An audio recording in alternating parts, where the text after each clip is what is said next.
Hello guys, good morning. Mega love shout out sa lahat. Good morning, good morning. Today is Friday, July 18, 2025. I just want to share with you guys my experience today. Sa pagising ko lang po ay sabi ko, anong kakainin ko sa breakfast? Pero yung yung tiyan ko nag-crave ng tinulang isda kasi mga 3 araw na parang nagka-migraine ako, masakit yung ulo ko pero hindi na masyadong masakit ngayon kasi umiinom ako ng Panadol. Umiinom ako ng Panadol kahapon isa tapos yung isang gabi kasi nag-umpisa itong migraine ko nung isang gabi. So uminom ako ng tag-isa lang sa isang araw na gamot. Tapos ngayon medyo konti na lang. So pag nagkaroon ako ng migraine kasi parang gusto kong yung kumain ng yung humigop ng sabaw kaya sabi ko magtinulang isda ako. Ayan, nagtinulang isda ako guys. Ayan. Ayan, tinulang isda. Hindi ko na tinanggal sa kwali. Hindi ko na tinanggal sa kwali. Ayan. Kuha na lang ako guys para ayan. Ang binili kong isda guys ay paborito ko yung pampano.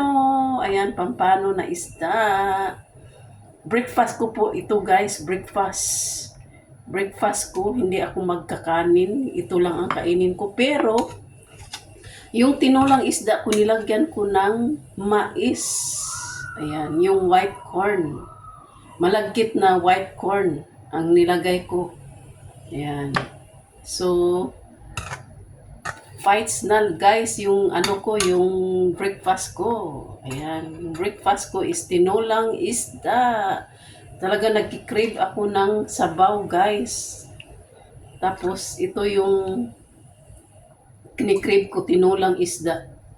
Pero ako yung tao na mapili sa isda kasi hindi lahat ng isda na makakain ko kasi kapag kumakain ako ng ibang isda like bangus, nung una kumakain ako ng bangus pero nung nagkaedad na ako, yung bangus ay hindi na maintik sa akin.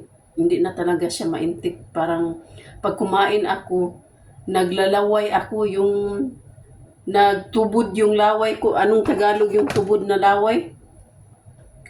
Hindi ko siya maano kasi parang masusuka na ako kapag kinakain ko siya after kumain ako. Parang masusuka ako kaya is better hindi na ako kakain ng bangus. Pero yung ibang isda, yung galunggong, gustong gusto ko yung galunggong.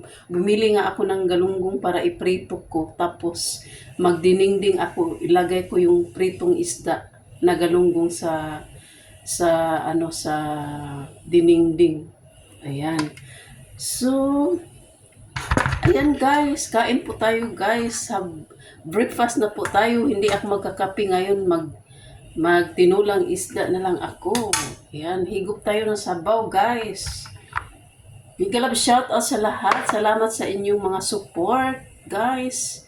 Thank you so much. Big love shout out sa inyong lahat dyan. Sa aking mga friends, sa aking mga supporters, followers. Thank you so much sa inyo dyan. Hindi ko lang kayo isa-isahin kasi marami po kayo. Alam ko. Yan, kain po tayo guys. Thank you Lord for this blessing.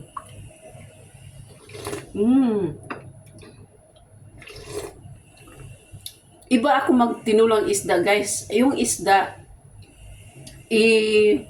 fan dry ko muna. I-fan dry ko siya with the ginger. Tapos pag nag-dry na siya, buhusan ko siya ng tubig. And pinost ko siya sa short video ko lang. Kasi yung tinulang isda is depend na sa atin kung anong style na gusto natin sa tinulang isda, di ba? Mm. Sa amin sa Cebu, yung tinulang isda is magpakulo muna kami ng tubig tapos ilagay na yung isda tapos yung mga kamatis, yung mga sibuyas, ganun, yung luya. Pero dito sinunod ko yung style ni Amo ang nagustuhan ko yung style ni Amo na yung isda pag fish soup siya pina-front dry muna niya yung isda tapos pag dry na siya binuhusan niya ng tubig ang resulta maputi yung sabaw. Oo, ano siya, malasa siya. So yun ang style na sinunod ko yung sa amo ko. Kaya ito. Kain po tayo, guys. Good morning, good morning. Ingat po kayo dyan. Enjoy lang ang ating bawat araw, guys.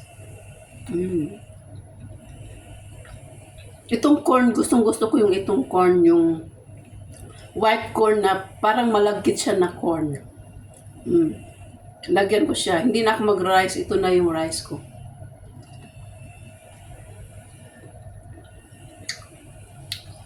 Kumusta po kayo, guys? Ayan, mag-breakfast na po kayo dyan.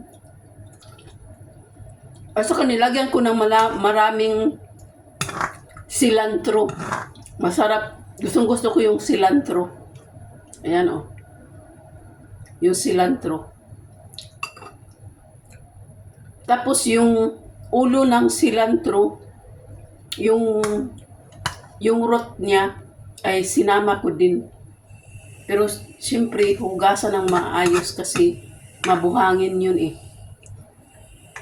Yan guys, thank you so much Lord sa masustansyang pagkain ko ngayon sa breakfast ko. Yeah.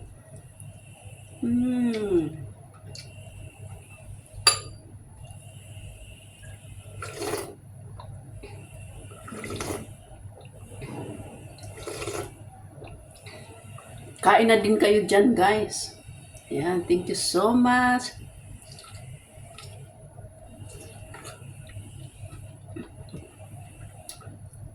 Ang isang pirasong isda pampano, nabili ko ng $35.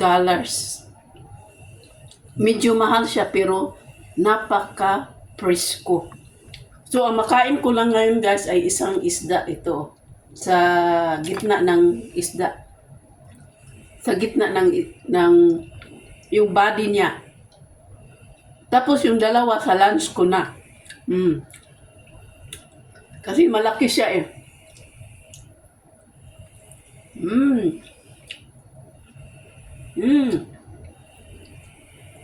Gustong-gusto ko talaga yung pampano na isda. Itinula ko. Kasi malasa siya.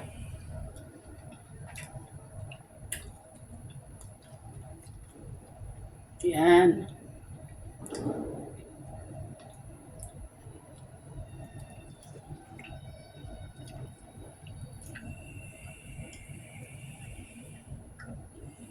Yan. Damihan ko na lang corn.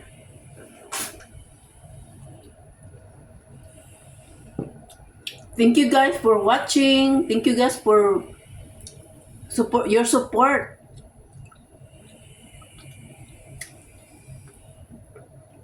Thank you so much. And pasensya na po kayo guys ha kapag hindi po ko talaga ako makapag-whitey palagi. Pero kapag nakapag-whitey ako, sobrang supporter po ako. Manood po ako ng video ninyo. Ilang video dyan, mga shorts. Support po ako sa inyo guys. Pero pasensya na kayo kapag wala ako sa whitey kasi i-priority ko ang work ko bago ang whitey kapag andito yung amo ko. Pero kung wala naman ang amo ko, pero wala pa rin ako sa whitey, that means busy pa rin ako, marami akong ginagawa. Kaya kapag maluwag lang talaga ako guys makapag-wifi. Kaya maraming salamat sa inyong pag-iintindi at maraming salamat sa inyong mga support guys. Yung mga always nagsusupport sa akin, taos puso po akong nagpapasalamat po sa inyo. Kahit papaano, kahit hindi po ako nakapag-live at hindi lagi nagpo-post, kahit papaano, maging active pa rin ang channel ko kasi may talagang nagsusupport sa akin, nagsusupport talaga sa akin araw-araw, nagsusupport. Apat yan sila. Hindi ko lang i-mention kasi hindi ko lang sila i-mention, alam ko naman kung sino sila, pero taos puso ako pong nagpapasalamat. Pero nagpasalamat din po ako sa inyong lahat. Oo. Kasi andyan po kayo lahat na nag-support po sa akin. Kaya pag talagang may time ako guys, talagang itudo ko ang pagsusupport po sa inyo. Kaya salamat po ng marami and ingat po kayong lahat and God bless you all. And Jesus loves you all guys.